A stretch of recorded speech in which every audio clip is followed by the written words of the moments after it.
says the economy is in for a crash, telling CNBC it's the Federal Reserve's fault.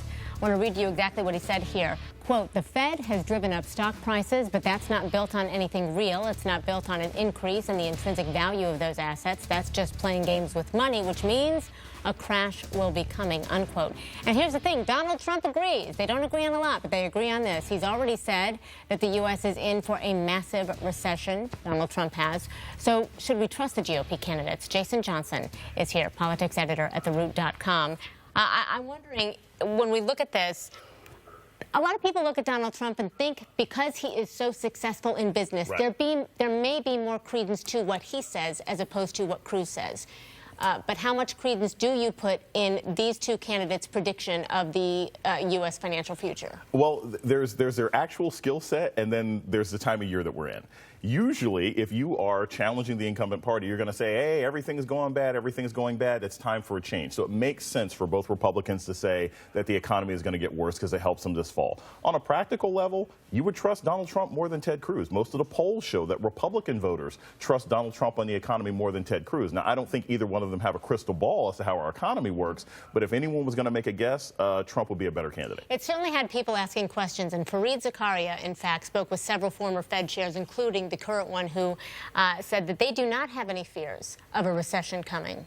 Well, yeah. I mean, and that's the thing. They are going to make this prediction because they're Republicans. And that's what you have to do if you're trying to challenge the incumbent party. And if there's somebody who knows, Trump would know more. But that doesn't mean that he's correct. I don't think there's any actual indicator that the economy is in bad shape right now.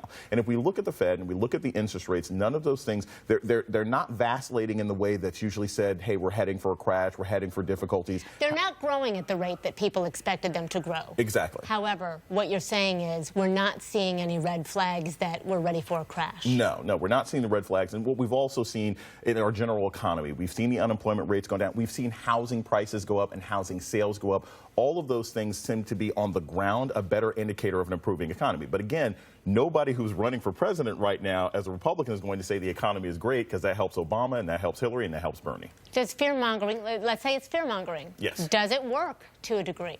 It never has in the past. I mean, you can say the economy is bad, but if people don't feel it, and if people can't attribute it to a particular party, we've gone through, what, 8-10 years of a bad economy now, essentially almost since 9/11. Most voters feel like, I don't know if I can trust the Republicans or the Democrats to improve it. There's skepticism all the way around. Exactly.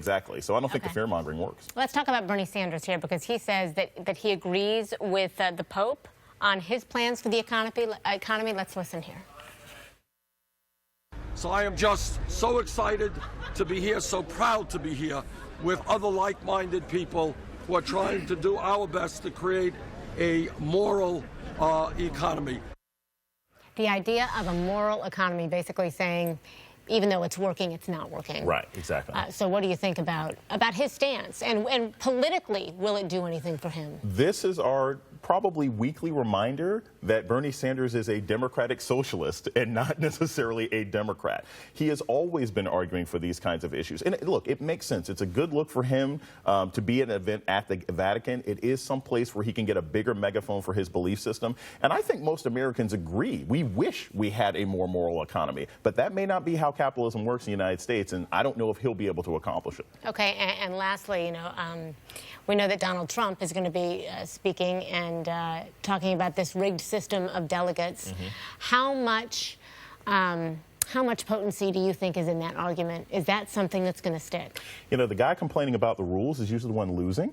And so I think it's really strange for him to be complaining about this. And because he's winning. Exactly. It just sounds like sour grapes to me. I don't think it's a very strong argument. Donald Trump is in the lead. He's got more delegates.